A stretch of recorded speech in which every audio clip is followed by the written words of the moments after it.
Yeah, and I do want to sell it, so let's move forward. Awesome. Let's get this thing done. Absolutely. Option one.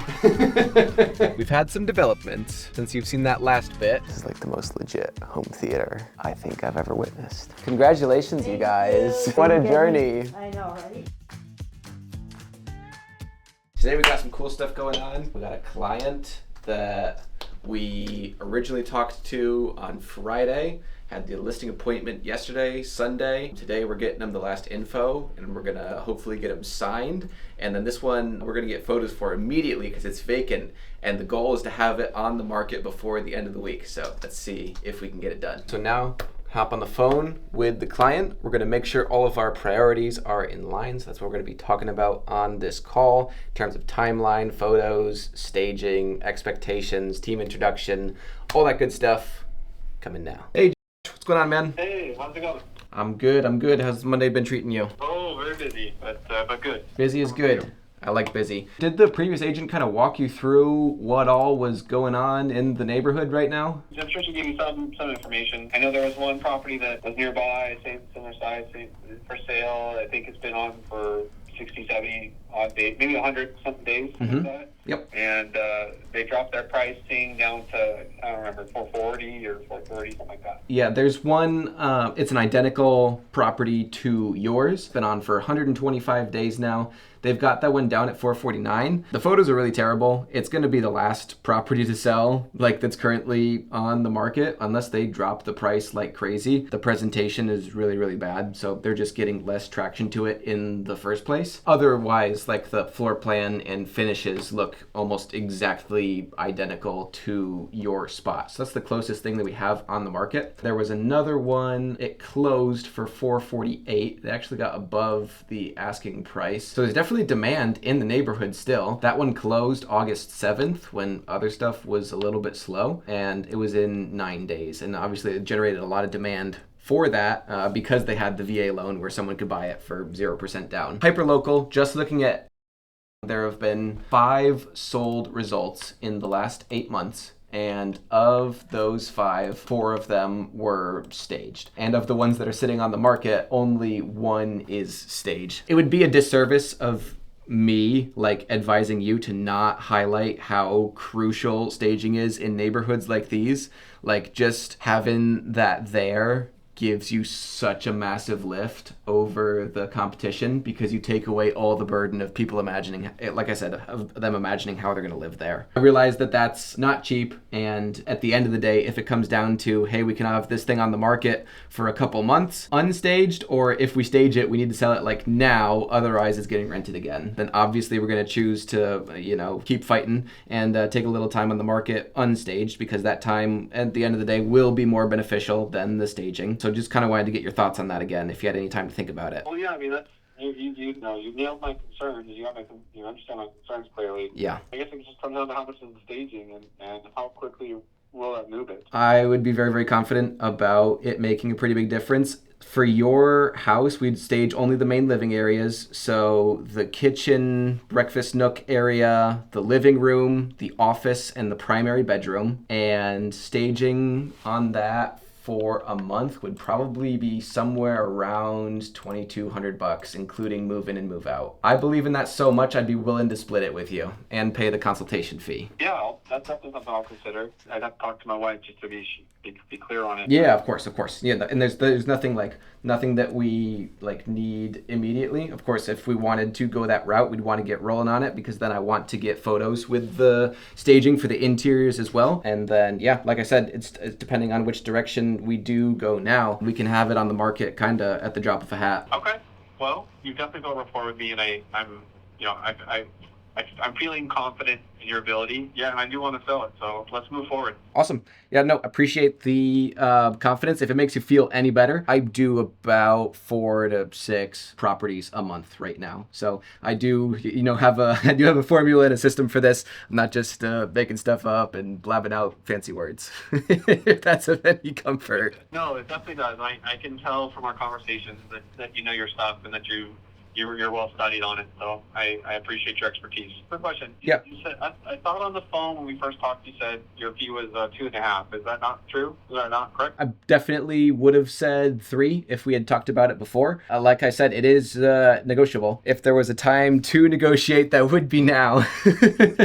I don't like to dip below that. My view on it personally is like if I can't negotiate 3% for myself, then like I'm probably not going to be a great negotiator when we get to the table on your behalf. So that's like one lens that I look at it with. Also, if we are doing the staging, you know, there is a financial commitment from this on my end. I spend about $800 for the photos, and we'll also do a video on the property. It'll be about another $1,000 for the ads that go out across the different platforms, and then it would be $1,100 for the staging.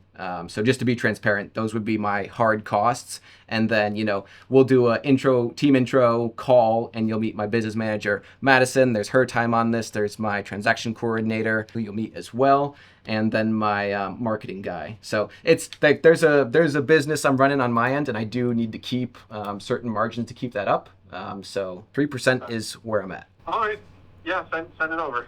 Awesome. If you have any questions, please feel free to shoot me a text, give me a call. It's a standard agreement. It's promulgated by the Texas Real Estate Commission, so there's not anything deviating from that. If everything looks good and y'all get that signed, we'll get that call set up with myself and my business manager. Sounds great. Thanks so much. Awesome. Appreciate you.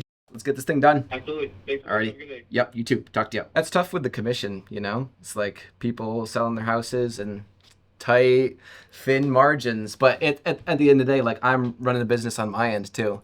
Like if we can't, I do this because I love it, but we can't do it for free or else I can't pay Dalton. That's the moral of the story. For those of you watching that don't know, LCRA is the Lower Colorado River Authority. They govern septic systems that are within a certain distance to the Highland Lakes, including Lake Travis. Because of that, any house that is within that jurisdiction has to meet certain kind of insane requirements that are old and grandfathered in some areas and updated in others. So what we're doing is trying to bring this property into compliance to satisfy LCRA so we can sell it. So there's 3 different routes that we can go, right? Okay. So one is kind of the cheat the system route. So just do the little encase it with concrete. Do it. Do it. Well, no, hear me out.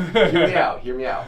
Right? Because it could be to our benefit to spend the money. Just do the concrete, Okay. call it a day. That depends on LCRA approving it. So I am trying that first. Like Okay. if they say yes to that, I'm going to do that. It's only 10 grand all said and done for him to draw it and Okay. for someone to pour it. Yep. Option 2 is if they don't like that just because we're kind of cheating the system, then I'm going to extend the closet and I'm going to build out the closet for the master bathroom onto that. Uh-huh. So I actually extend the house. So we're not cheating it anymore, like we're actually growing the house I see. to Yep. encase it. That's option 2.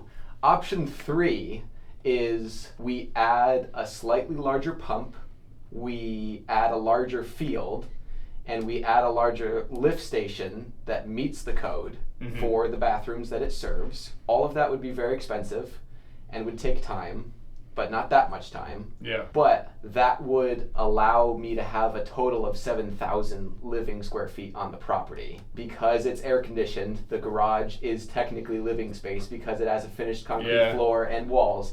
I could market my house as 7,000 square feet. Yeah. Have we run it by Backhoe Joe yet to see what that would run? It would be 40 grand. 40? Yeah. Okay. All said and done, including Derek's fee to do all the drawings and deal with LCRA and permitting, it'd be 40 grand. Option 1. Don't spend the money. But dude, 6,000 or 7,000 square feet on paper would be super sexy because then we're talking about lakefront at 180 a foot. Yeah, at that point, if you get into it where you're spending 10 grand here or 40 there and like all that kind of stuff, like, you know, I'd there's rather a just point in spend which 10, but there's a point in which it gets attractive for Yeah. sure. Like, where is that? Somewhere in the middle? 10 is the minimum. Does it have to be 40, right? Can we get it down to 32, right? Yeah. You know what I'm saying? For sure. Like, we just gotta. It's just we need an some enormous. shoulders. So the lift station is a big part of that because they need to That's the lay a problem. new line that doesn't go back into the house Fucking and bullshit. tear up the driveway. You LCRA. We've had some developments since you've seen that last bit, not related to my septic system, but as I renovate this property, we have had a pipe connection burst from the main line from my water softener to the house.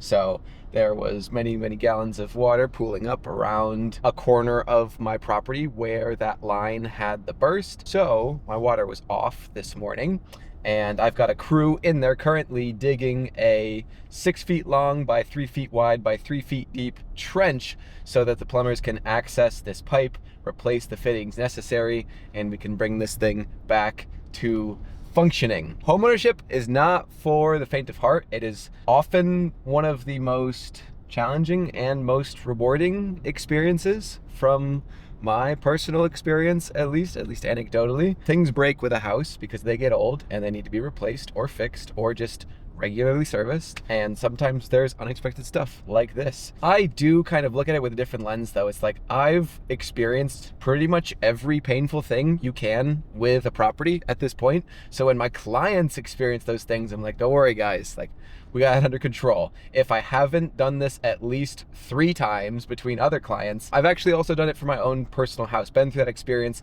I know the emotion of having to fork over that money for something unexpected, and we know where we can save some dollars and get it done maybe a little bit faster or with less pain. So at the end of the day, I see it as a win. We are going to a property that a client is about to purchase. We are doing the final walkthrough, make sure there's been no material changes since the last time that we saw the property before we go to the closing table. This is a really fun part, right? This is kind of just a victory lap. Go check out the house, get super excited, make sure obviously nothing's changed, and then we get to go sign some papers, and the property will then belong to my client. So with the pool, typically best practice is you leave it running. Yeah, so I wonder if it's You just turn the already heat on. running. It is running, yes. Okay. I will make a note to ask them and make sure that we have the heat on and the pump running. I did want to let you know as well, so with LCRA, there is like a final, like they have to walk through post-purchase. Okay. So they're gonna be coming sometime next week. The engineer already did all the things, sent them a document, they approved the document, put their stamp on it, this is good. They have to walk through and make sure nothing changed. Okay. Yeah, as we're walking through and there's like something very wrong, like there's a hole in the wall or in the bathroom or something, I would call the agent and then we would kind of come to an agreement on the spot of like, okay, the sellers are gonna give us this much more money to deal with this, or we're gonna delay the closing because of something that we found in the walkthrough and we're gonna push it to a different day. That's what would happen if we came through and there was like a broken window or a hole in the wall or just something that was not known or disclosed previously. Yeah. So the seller will leave some money with the escrow there or what? Yes, they will leave some money in the escrow account to pay for that repair, and the title company would pay the repair person directly after closing. Or we would just delay the closing and they would fix it, and then we would close on a different day. But we don't know right now, right? What's the problem? Exactly. Yep. That's why, you know, I'm keeping a sharp eye as we walk through, making sure there's no big dings, scratches, holes, cracks, anything like that. The previous owners took really good care of this property for a really long time. They were very good stewards of this, so I imagine that it's in very good shape. Oh, they left you the bathroom TV. Oh, yeah. The bathtub TV. Movie theater. This is like the most legit home theater I think I've ever witnessed.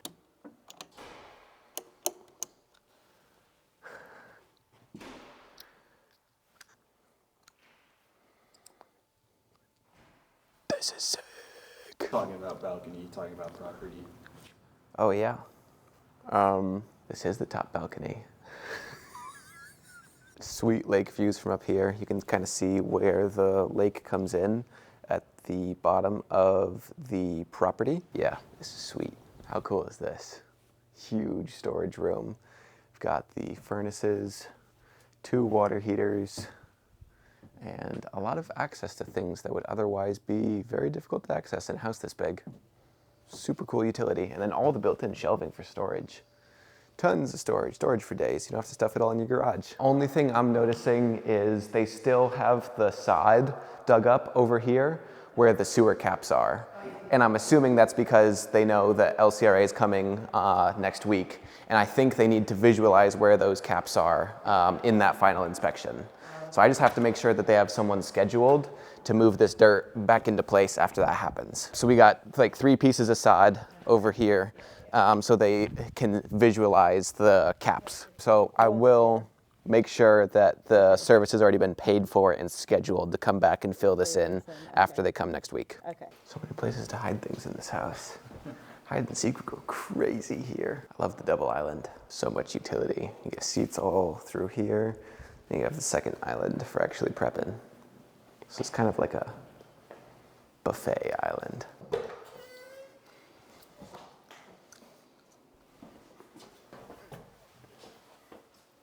Secret tunnel. I don't know, it just skips a few words and then secret tunnel. This is.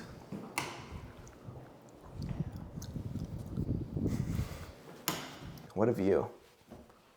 Yeah. Oh, interesting. They left this for you. Pump motor. Sometimes they buy 2 and they get a replacement one. I'll ask. She said she would call me back. I didn't get a hold of her to confirm the sod, so I still need to do that. I'll ask if this is like preemptively purchased or if if the pool pump is really sad right now. I remember when we first came through, Emily saying something about water softener. I don't know if the community has, like the water that comes from the main line is already soft water. That might be it. I checked the garage and the building. I couldn't find anything. Okay. Typically, if it's not soft water, you would see some kind of calcium buildup on the faucets. And there's a little bit, but less than you would have like from a house with a well and a softener. I have a key for you. Regardless, I will make sure that wherever they end up, the remotes and the rest of the keys will be here. Oh, okay. Yeah. Do you want me to flip these lights off upstairs? When do you start paying the electric bill? Tomorrow? Yeah. Okay, we'll leave it on. Yeah. As you may know, if you watch the channel, lakefront properties in Austin are my jam, and this one's a really great one. I think there's gonna be a clip we were talking about in the house, you know.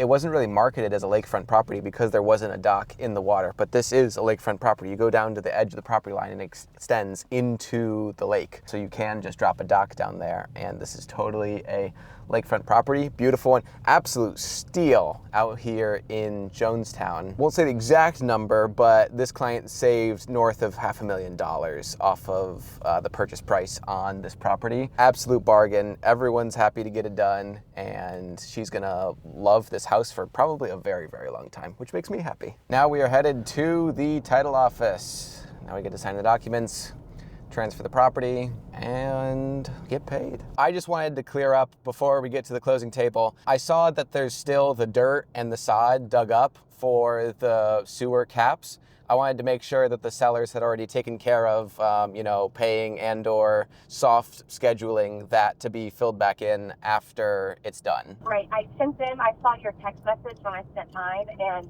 I shot them a message and said, hey, I need to know this ASAP, but if they don't have it planned, I will get it taken care of if they don't. It's a super small amount of dirt. No, it's just like a convenience thing. It's just for you, as you know how it goes. For the buyer, it's just like one more thing that she wants to not think about. Yeah, that's all it is. The other reason I ask is when they have earth movers come out, putting the dirt back in is usually part of the quote. Like they already paid it, if I had to guess. Yes, and most of the time I've never used this septic company they use, but usually that's part of it as well. It'll come out and uncover and then come back whenever you call them to cover. So one way or another, they will be covered up at not the buyer's expense and not in your home.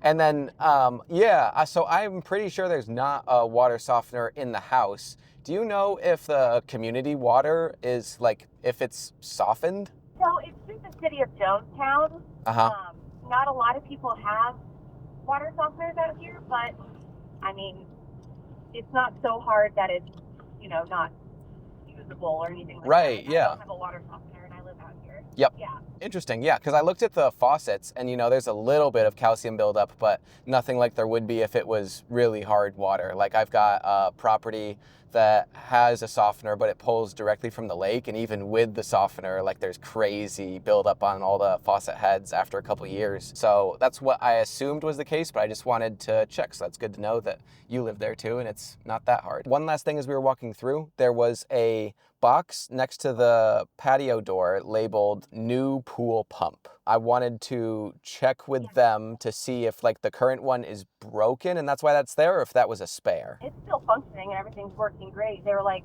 we went ahead and bought a pump and we'll leave it here in case anything happens. So it's literally just a backup, so she doesn't have to worry about it when that time comes. Oh, awesome. Okay. Do you know if they just, when they've had the freezes before, do they just leave the water heater setting to 55 degrees or do they crank it up? If you could ask them, that would be great. I will ask them that. I was about to say I'm not sure what they do, so I will ask them and get back to you on that as well. Beautiful. If you could get something pretty quick, that would be super appreciated. I will call until you. Appreciate you, Becca. We'll talk later. All right, I'll talk to you soon. Yep. Bye-bye. This is the only good sparkling white in all of Texas to come from Texas. Really? Cool, thank you.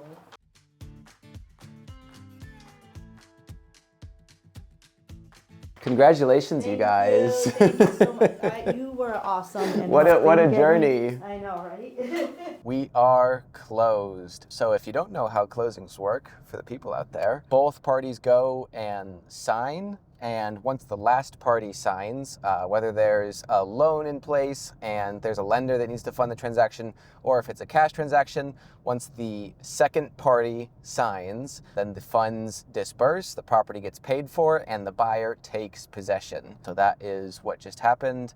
Got the keys to her absolutely gorgeous new property. It's an awesome moment to share. Just added an extra office space, so we're gonna set this up. We're gonna have 3 to 4 inside sales agents in here. We've got the desk set up.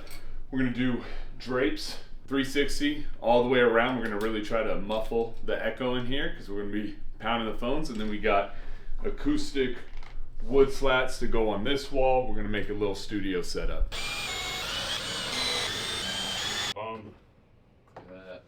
View 7 1/4 for the top of the hook. Let's try one more, see how it is on the other side too.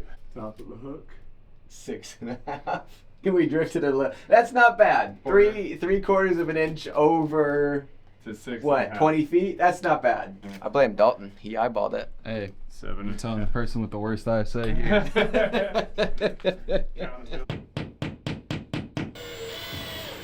1, 2, 3, 4, 5, 6, 7 empty. So it's here. 20.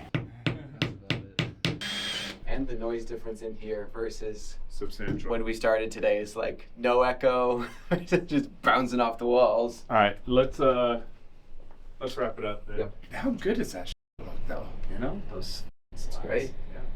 The slats are great. Yeah. That's a good one. Kind of for any space. Yeah.